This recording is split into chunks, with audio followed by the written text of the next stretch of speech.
just let her go, but I can't let her go. I keep holding on in the night. Edge Hill Avenue, holding on. It's 12 minutes to 5 o'clock. I'm Tara Bassett. So glad to be with you all today. And we have exceptional guests with us. We have Elaine Weisberg, Sheila Abramson-Miles, and Ian, the beautiful Paws with Purpose service dog. We finally got him in a position. I should have thought of this 45 minutes ago. We finally got him in a position on the couch where everybody can see him. And if you're looking on YouTube, sorry, it's his back of his neck, but that's okay. It's a very handsome back of his neck. And and on Facebook Live, you can see a beautiful shot of him lying, looking at the trainer. And I've just got a perfect shot of him here. So I have to keep moving the microphone around because I want to make sure that his face is not blocked. And there's a little bit of a delay here. Anyway, back to the conversation. Elaine and Sheila are here because they are the experts in, you are, in procuring and raising and training these beautiful dogs to be service animals. And there is a very cool participation by the women at the Kentucky Correctional Institute for Women in the growing up process of these animals. And I remember when I was a kid, I think the only place they used to have what they called seeing eye dog puppies was I think they came out of New York, or that's where the school was. Yeah, it's an old And school. so out everywhere else in the country, you were able to get puppies and socialize them and raise them. And that was a pretty common thing for kids of my day. So we had great experiences with that. But, I would love to know what the connection was, and you were talking about this just a few moments ago, what the connection was with the women's prison inmates and the Paws with Purpose dogs. How did that all happen and get connected? Okay, so you want me to Yeah, repeat? please. Okay. So the organization actually got started in November of 2003, and in 2004, that summer, we were approached to bring a service dog program out to the correctional facility in Pee Wee Valley. So it was, I wasn't part of the organization volunteering at that time, but I just can imagine how much had to be done to get things set up, that just the physical setup of how they were going to do it, getting these puppies out there, and then also actually getting the inmates trained. Oh, yeah. So we had, I know the organization had volunteers out there probably every day, at least the first year of the program out at the prison, just training the inmates and coming up with a system that was going to work for the prison and was going to work for the organization. Amazing. Sheila, Yes, ma'am. when you have these dogs in your home with you, I have to know the answer to this question. Do they sleep in the bed with you? My dogs don't. That's not my thing. But many of our clients want that, and then we will train the dog to do this. But my dogs, that's just not my thing. Well, you had to tell him to get up on the couch. Right, right. He didn't just automatically jump up No, he's there. they have wonderful house manners. And that comes from KCIW, the women's Ian, prison. can you come over to my house? Because we hit the door and Brady and Gracie are on the couch and Wyatt is on the bed on the floor. That's what they do. And they come into my room. Brady and Gracie are on the bed. Wyatt's on the bed. Wyatt is very well behaved. He really is. He doesn't want to do anything wrong. And Ian is noticing that the door outside is opening as my next guest arrives. But he's not reacting like most dogs who come in for Waggin Wednesday, which is full bark, full blow, full approach. Hey, how you doing? So good to see you, Kevin.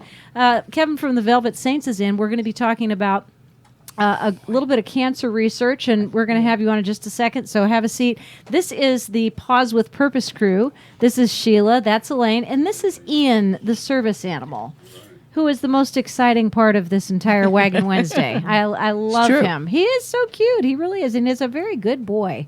And a very sweet boy. And we've been talking about the combination of the retriever and the lab being a good working dog. And I was operating under the impression, and it was incorrect, that the service dogs were primarily purebred animals.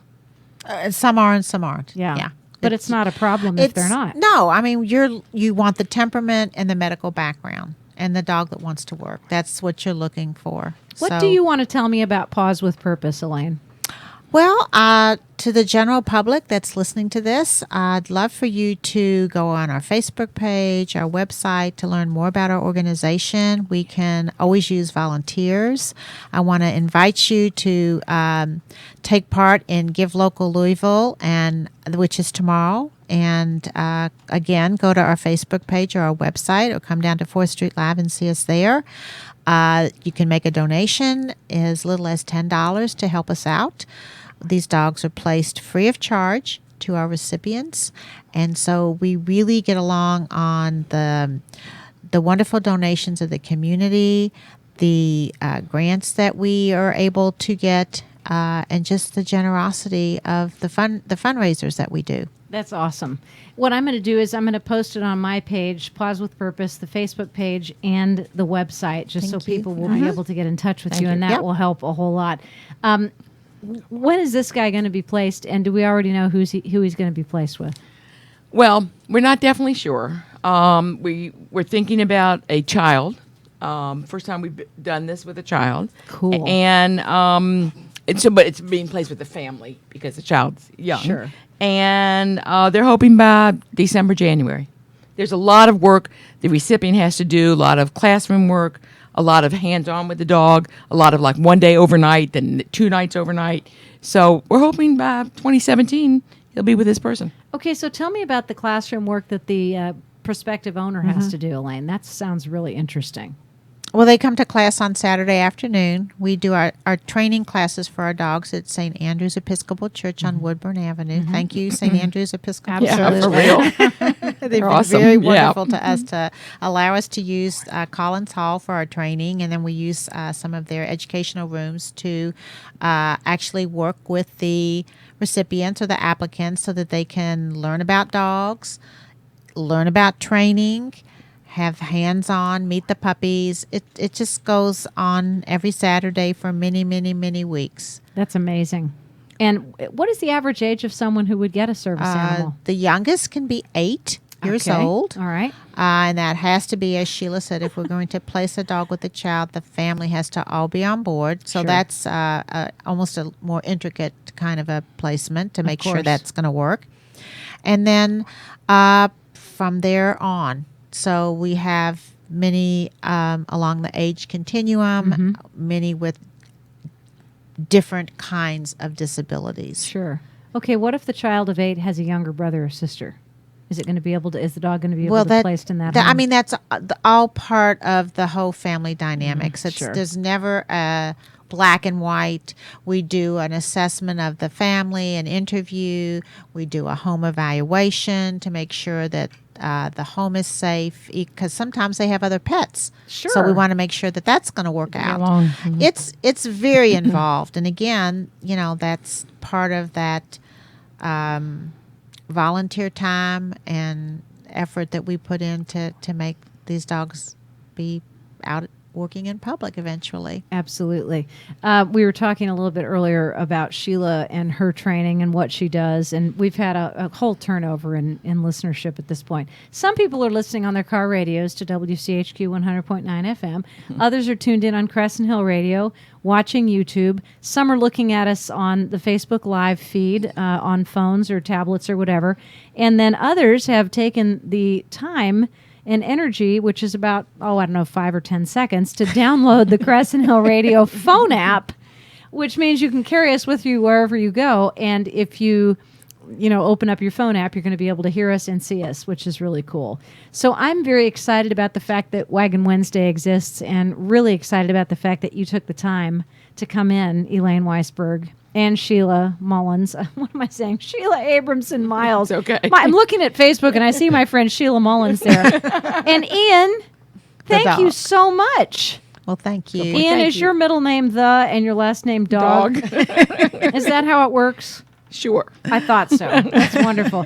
Now, I want to know this. What's the typical situation when an inmate has to give up her dog?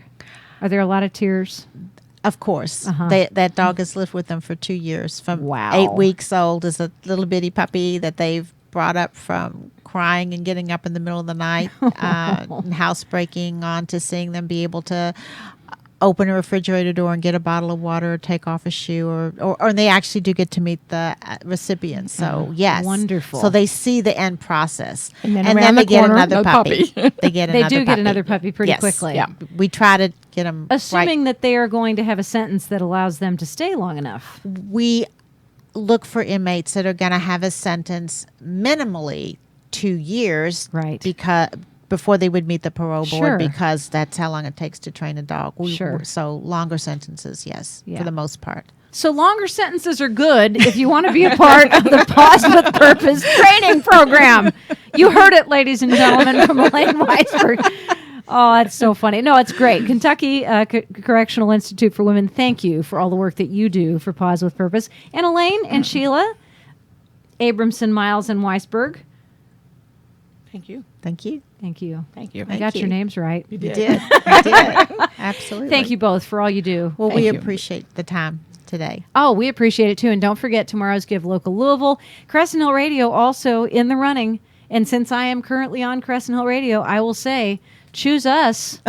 Choose us. But you can also, you can choose split both. the You can difference. Split the difference. Give Yes, 10 you to them and 10 to There me. you go. That's right. There you go. But thank you all so Yeah. much. We appreciate you. And we're going to be back in just a couple minutes with a whole new angle on cancer research and a big festival that's going to be helping us to raise money for somebody who is suffering at this moment.